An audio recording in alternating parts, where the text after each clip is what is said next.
For so many years, I struggled with saying I was going to work out and committing to working out. And then a week, 2 weeks later, I would just quit. I would fall off. I would let life and circumstances get in the way. And when I say life and circumstances, at the time, it didn't seem like easy things, but I would get stressed at work, or I'd have relationship issues, or my body would be physically tired, and I would just say, you know what, I'm not gonna go to the gym today, I'll just go tomorrow. Like, I literally thought something was wrong with me. I'm like, why can't you stay on track? And it was so frustrating. It was one day, like, something snapped, and I made a decision, like, I'm going to figure this out. Because before this, I was going after having the bigger biceps. I wanted the abs, but since I was never there and I never had that before, there was no way I could attach any emotion to that. So when things got hard, and they get hard, when things got challenging, when life got challenging, I would quit. And I would quit because I wasn't emotionally attached to where I was going and why I was going there. So when I made the decision, like, I'm going to figure this out, the very first thing I did is I sat down and asked myself, why is it even important that this happens? Why is this a must? How is this, like, why do you want this in the first place? And when I started asking myself these questions, I started getting into deeper meanings. I started realizing, like, one of the big reasons that I wanted to get in shape was I was sick of people looking over me. I was sick of, like, women just going towards other men because I didn't have the physique. I wanted attention. I wanted the attention, and then I was like, well, why is attention so important? And then I realized, like, oh, I've always wanted attention. Because, see, when I was born a drug and alcohol addicted baby, and I was given up for adoption from an infant.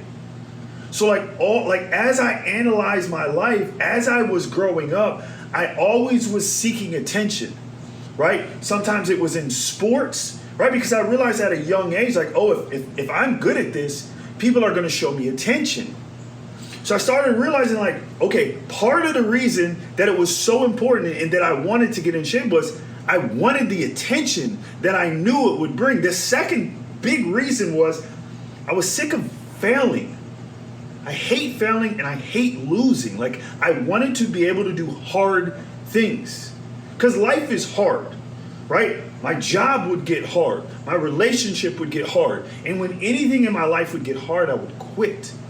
And I knew from seeing and watching other people that were diligent and consistent in a gym, they understood how to get through hard things. They had to, because I was quitting. Whenever it got hard, I quit. Whenever it got challenged, I quit. And I wanted to become the type of man who, when he faces adversity, when he faces walls, when he faces tough times, he pushes through it. I wanted to become the man that, like, when things get hard, I'm like, let's go. Like, this is my alley. Like, when everybody else is quitting, I'm just getting started. I wanted to become that type of person. It wasn't about the physique. I didn't care about the arms and the abs. Like, that wasn't my driving force. And because that wasn't my driving force, the reason, there was no emotional attachment to that. When things got hard, I would just quit, and any logical person would quit. So if you're struggling, staying on track, if you're struggling with quitting, and when things get hard, or you get flustered in your head, or your job gets stressful, or you're having relationship issues, and all of a sudden that becomes a priority and not going to the gym, it's because there's no emotional attachment to why you're coming. Like, you don't really understand why you're doing it. And if you don't understand why you're doing what you're doing, you're definitely not going to understand what is on the other side of that. And when I switched my mindset, and when I understood, like, okay, this is why I'm doing it, and this is what it looks like on the other end, I knew that if I consistently went to the gym and I stayed diligent, right, day after day after day, and not only did I just go to the gym, I put in my best effort every single day, I knew I would get results. I had to get results.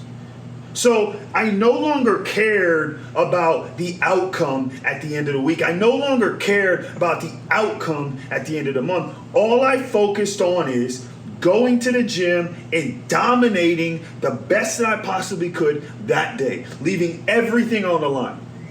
And what happened was, it was hard, of course. But at the end of every single workout, like, I felt empowered. Even though I was tired from the workout, even though I was exhausted from the workout, it gave me this sense of like, I can do more than I thought I could do. It gave me this sense of like, there's more in me that I knew. Because part of the reason that I would give up before was because I just didn't think it was possible. I'm like, this is too hard. But when you push through hard things, when things get tough and challenging, but you're able to go through it, it gives you this sense of confidence. It gives you this sense of courage. It gives you this sense of belief. And it gives you a sense of excitement. Like, I started looking forward to going to the gym. Before, I didn't look forward to going to the gym. I went to the gym because I thought I had to go to the gym in order to get the results I want. But when I changed my mindset, I started looking forward to going to the gym. Not because of the actual workouts, because I knew it was going to forge something in me that needed to be forged. I knew it was going to bring out something in me that needed to be brought out. So it wasn't about the bench press and the squat. It wasn't about that anymore. It became about like, can I go in today and become a better version of the man I was yesterday? And when I took on this mindset, it was like, every time I went to the gym, every time, without fail, I got a little bit better. Doesn't mean I got stronger, doesn't mean I got faster, but like, it was like another notch. It's like another notch on the belt. Like, it's like another one, and another one, and another one. And it's almost like I developed this obsession with getting better. Not the gym. I developed an obsession with getting better. The gym was just the vehicle that I used to callous my mind. Because at the end of the day, it all comes down to like your thought, like it all happens up here first. It doesn't happen on the outside, it happens on the inside. So if you're quitting, you have a quitting problem. The more you quit, the more likely you are to continue to quit.